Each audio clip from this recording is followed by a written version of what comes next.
Hello students, स्वागत करता हूं आप सभी का।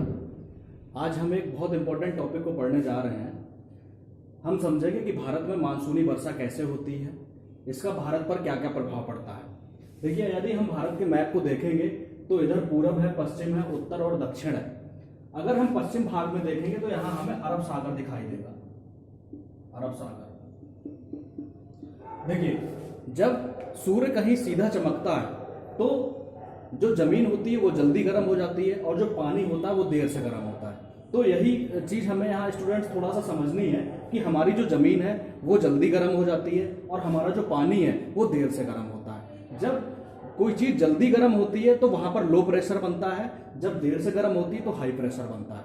अब देखिए, यहाँ पर हाई प्रेशर से जब लो प्रेशर यहाँ पर बना तो यहाँ कोई भी हवा है हाई प्रेशर से लो प्रेशर की ओर चलेगी। देखिए, अरब सागर से कुछ हवाएं यहाँ से उठती हैं, इस तरह से उनका डायरेक्शन होता है। देखिए स्टूडेंट्स, मैं दिखाने की कोशिश कर रहा हूँ। ये देखिए, यहाँ से कुछ हवाएं भारत की ओर आई और हम देखते हैं कि जब भारत में हमने नजर डाली तो यहाँ पर ये पश्चिमी घाट हमें दिखाई देता है। ये एक पर्वत श्रृंखला है जो पूरे पश्चिम भारत में हमें दिखाई देती है। इस पर बहुत ऊंची ऊंची चोटियां हैं। अगर हम कंपेयर करेंगे तो केरल में हमें ऊंची चोटियां दिखेंगी, महाराष्ट्र में हमें छोटी चोटियां दिखेंगी। अब हम यहाँ पर समझने की कोशिश करते हैं, जब ये मानसूनी हवाएं भारत में अंदर आती हैं तो ये जो बड़ी चोटियां हैं, जैसे यहां हम समझने की कोशिश करते हैं, ये कोई पहाड़ है। यदि कोई पहाड़ है, कोई भी हवा इस पर चढ़ेगी या किनारे किनारे इसके ऊपर तक चढ़ेगी तो हम देखेंगे इसके हवा के साथ जो भी नमी होगी वो यहाँ पर अपनी सारी नमी गिरा देगी। अब जब कोई भी मानसूनी हवा है किसी पर्वत श्रृंखला में चढ़ रही है तो यहाँ पर सारी नमी, जितनी ऊंची श्रृंखला होगी वो सारी नमी अपनी नीचे गिरा देगी। परिणाम स्वरूप हम देखते हैं कि जो भी ऊंची श्रृंखला है उसके नीचे हमें बहुत ज्यादा जैव विविधता देखने को मिलती है।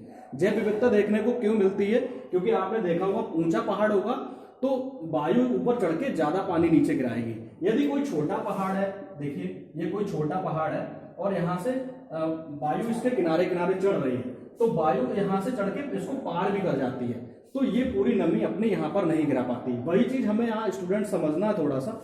देखिए, यहाँ से जो मानसूनी हवाएं चल रही हैं, अब देखिए ये यहाँ पर केरल से टकराने के बाद यहाँ बहुत ज्यादा वर्षा करती हैं। आपने देखा होगा केरल में एक साइलेंट वैली है। साइलेंट वैली का निर्माण कैसे हुआ स्टूडेंट्स? इसीलिए हुआ क्योंकि यहाँ पर बहुत ज्यादा मात्रा में पानी गिरता है, यहाँ की जो चोटियां बहुत ज्यादा ऊंची हैं, इसीलिए हम देखते हैं कि साइलेंट वैली में हमें जैव विविधता ज्यादा देखने को मिलती है। अब थोड़ा सा हम लोग समझने की कोशिश और करते हैं। देखिए, यहाँ से जो भी हवा चली, ये हम लोग देखते हैं कि ये छोटी छोटी जो चोटियां हैं इनके बीच में कुछ दर्रे हैं। इन दर्रों से होकर हवा यहाँ से निकल के पार चली जाती है और ये पूरे भारत में घूम घूम कर वर्षा करती है।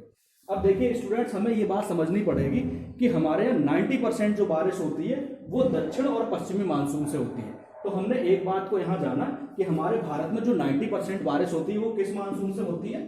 दक्षिणी पश्चिमी मानसून से होती है। तो हम लोग यहाँ लिख सकते हैं दक्षिणी पश्चिमी मानसून। देखिए, भारत में जो सबसे ज्यादा वर्षा होती है वो दक्षिणी पश्चिमी मानसून से होती है। उसके बाद हम आगे समझने की कोशिश करते हैं। ये देखिए, यहाँ से कुछ मानसूनी हवाएं ऊपर भारत में प्रवेश कर गई हैं और जब भारत में प्रवेश कर गई तो यहाँ पर हम देखते हैं कि हमें अरावली पर्वत श्रृंखला दिखती है। अब ये अरावली पर्वत श्रृंखला जब आप देखेंगे तो यहाँ पर एक चोटी आपको दिखाई देगी जिसको आप लोग माउंट आबू के नाम से जानते हैं। माउंट आबू के आसपास में यदि आप देखेंगे तो बहुत ज्यादा जैव विविधता हमें देखने को मिलेगी, बहुत ज्यादा जंगल देखने को मिलेंगे, बहुत ज्यादा जीव जंतु देखने को मिलेंगे। तो उसका कारण सिर्फ इतना ही है कि यहाँ से जाने वाली हवा इस पहाड़ी से टकराकर बहुत ज्यादा बारिश करती है। अब आपने देखा होगा इसके जस्ट पीछे अपोजिट साइड में राजस्थान है। राजस्थान में क्या है, आप देखते हो बहुत सारा रेत है, बहुत सारा जमीनें बंजर पड़ी हुई हैं। उसका रीजन हम लोग आज समझने की कोशिश करते हैं स्टूडेंट्स। ये इसका सिंपली रीजन यही है कि ये जो मानसूनी हवा है वो अरावली पर्वतमाला के समानांतर श्रेणी में चलती है। ये इस अरावली पर्वत श्रेणी को पार नहीं कर पाती, जिसके कारण इस क्षेत्र में बारिश नहीं हो पाती। वही आप रिजल्ट देखते हैं कि इसीलिए यहाँ पर थार का मरुस्थल है। तो स्टूडेंट्स, मैं समझता हूं कि आज आपको समझ में आ गया होगा कि थार के मरुस्थल का निर्माण कैसे हुआ। ये कोई एक दिन की घटना नहीं है, ये बहुत लंबा प्रोसेस है, कई सालों से यही प्रोसेस चल रहा है, इसीलिए यहाँ पर जमीन थोड़ा सा हमें बंजर दिखती है। अब इसी तरह से हम देखते हैं कि अरावली पर्वत श्रृंखला के समानांतर चलते हुए ये विंड जो है, ये मानसूनी हवा जो है वो हिमाचल प्रदेश में जाकर अपना सारा पानी गिरा देती है। तो ये स्टूडेंट्स हमने समझा कि दक्षिण पश्चिमी मानसून से हमारे भारत में वर्षा हुई। अब हम और दूसरे मानसून के बारे में पढ़ते हैं कि दूसरा मानसून किस तरह से हमारे भारत में वर्षा करता है। दूसरा हम मानसून समझने की कोशिश करेंगे। नंबर 2, देखिए ये नॉर्थ लिखा है, ये ईस्ट लिखा है, यानी उत्तर और पूर्वी मानसून। यहां पर हम इसको समझने की कोशिश करेंगे। उत्तर पूर्वी मानसून, देखिए ये समझना बहुत जरूरी है, क्योंकि फैक्ट्स तो आप किताबों में भी पढ़ सकते हैं, लेकिन यदि आप मैप के द्वारा समझेंगे तो आपको चीजें काफी लंबे समय तक याद रहेंगी। अब देखिए, ठंडों के दिनों में या शीत ऋतु में हमारे उत्तर से, या उत्तर का मीन्स साइबेरिया से कुछ बर्फीली ठंडी हवाएं आती हैं। लेकिन ये सारी हवाएं यहां से आ रही हैं, हमारे भारत में प्रवेश कर रही हैं। लेकिन यहां पर क्या हो रहा है, हमने इससे पहले वाले लेक्चर में देखा था, ये हमारा हिमालय पर्वत है, पूरा हिमालय पर्वत ऐसे बना हुआ है। जब उत्तर से ये हवाएं आती हैं, उत्तर पूर्व से ये हवाएं आती हैं, तो हिमालय पर्वत से टकराने के बाद ये पूरी तरह से अंदर नहीं आ पाती, जिसके कारण हम देखते हैं कि ये हवाएं बारिश भारत में नहीं करा पाती। बारिश क्यों नहीं करा पाती हैं? सिंपली स्टूडेंट्स हमें समझना कि बारिश इसलिए नहीं करा पाती क्योंकि इनके पास कोई नमी नहीं होती है, यहाँ पर कोई सागर नहीं है। लेकिन यहाँ इसकी एक अलग थोड़ा विपरीत कंडीशन ये बनती है कि ये सारी हवाएं जब यहाँ से आ रही हैं तो हिमालय पर्वत से टकराकर वापस हमारे क्षेत्र में घुस तो रही हैं, लेकिन ये बारिश नहीं करा पा रही हैं। लेकिन कुछ हवाएं जो यहाँ से हमारे बंगाल की खाड़ी में आ जाती हैं, देखिए ये मैं एक एक करके समझाने की कोशिश कर रहा हूँ आपको। कुछ हवाएं जो उत्तर और पूरब से चलती हैं, लेकिन बंगाल की खाड़ी के ऊपर से होते हुए भारत में प्रवेश कर जाती हैं। अब भारत में प्रवेश कहाँ करती है, ये स्टूडेंट्स हमें समझने वाली बात है। देखिए यहाँ पर एक स्टेट है जिसको आप तमिलनाडु कहते हैं, तमिलनाडु, ठीक है। अब यहां से हम समझने की कोशिश करते हैं, कुछ हवाएं जो हैं वो उत्तर पूर्वी हवाएं बंगाल की खाड़ी के ऊपर से हमारे तमिलनाडु के आसपास में आकर टकराती हैं। जब ये हवाएं यहां तक तो सुस्त थी, यहां से जब बंगाल की खाड़ी में इन्होंने प्रवेश किया तो इन्होंने क्या किया, अपने कुछ नमी ले ली। बंगाल की खाड़ी से इन्होंने क्या किया, कुछ वाष्प ले ली, कुछ नमी ले ली, और जो नमी लेकर और जब तमिलनाडु के क्षेत्र में जाकर टकराएंगे तो सारी जो बारिश है या इनके पास जो भी नमी है वो तमिलनाडु क्षेत्र में यहाँ पर बारिश के रूप में हमें देखने को मिलती है। तो क्वेश्चन कभी कभी ये हमारे परीक्षाओं में पूछ लिया जाता है कि ठंडों के दिनों में बारिश कहाँ होती है।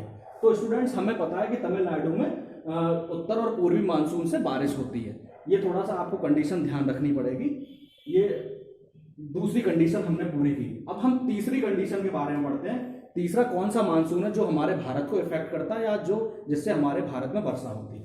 देखिए हम तीसरे मानसून की बात करते हैं तो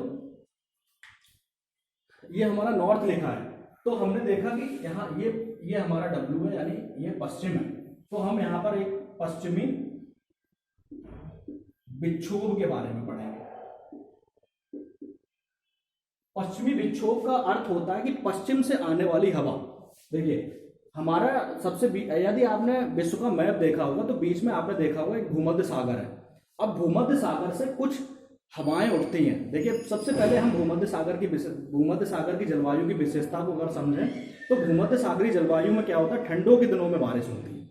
देखिए अब भूमध्य सागर से कुछ हवाएं चलती हैं और भारत में आकर वो सबसे पहले कहाँ टकराती है, देखिए इस तरह से वो आती है भारत में। मैं आपको समझाने की कोशिश करता हूँ। देखिए ये है पश्चिमी विक्षोभ, इस तरह से ये हमारे भारत में प्रवेश करता है, ठीक है ना। इसकी एक शाखा ऊपर चली जाती है और एक शाखा हमारे भारत में आ जाती है। जब ये हमारे भारत में प्रवेश करती है तो सबसे पहला जो राज्य पड़ता है वो पंजाब पड़ता है। आपने देखा होगा कि ठंड के दिनों में कभी कभी पंजाब में, हरियाणा में और यूपी में बहुत जबरदस्त बारिश होती है। ये बारिश सिर्फ पश्चिमी विक्षोभ के कारण होती है। आज से स्टूडेंट्स आप लोग याद रखोगे कि पश्चिमी विक्षोभ के कारण ही शीत ऋतु में हरियाणा, पंजाब और यूपी में बहुत ज्यादा मात्रा में बारिश होती है।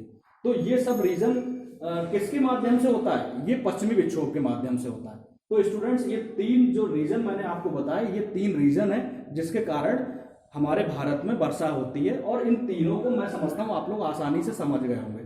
फैक्ट्स तो आप पढ़ते रहते हैं, देखिए ज्योग्राफी अगर आपको पढ़ना है तो थोड़ा सा कल्पना करनी पड़ेगी, क्योंकि हमने ये सब जलवायु और ये हवाएं हम देख नहीं सकते, इसलिए हम क्या करेंगे, थोड़ा सा इमेजिनेशन करेंगे जिससे हमें ये चीज़ें बेहतर समझ में आ सके। ठीक है, आज के लेक्चर में हम लोग इतना ही रखते हैं, बाकी नेक्स्ट लेक्चर में मिलते हैं।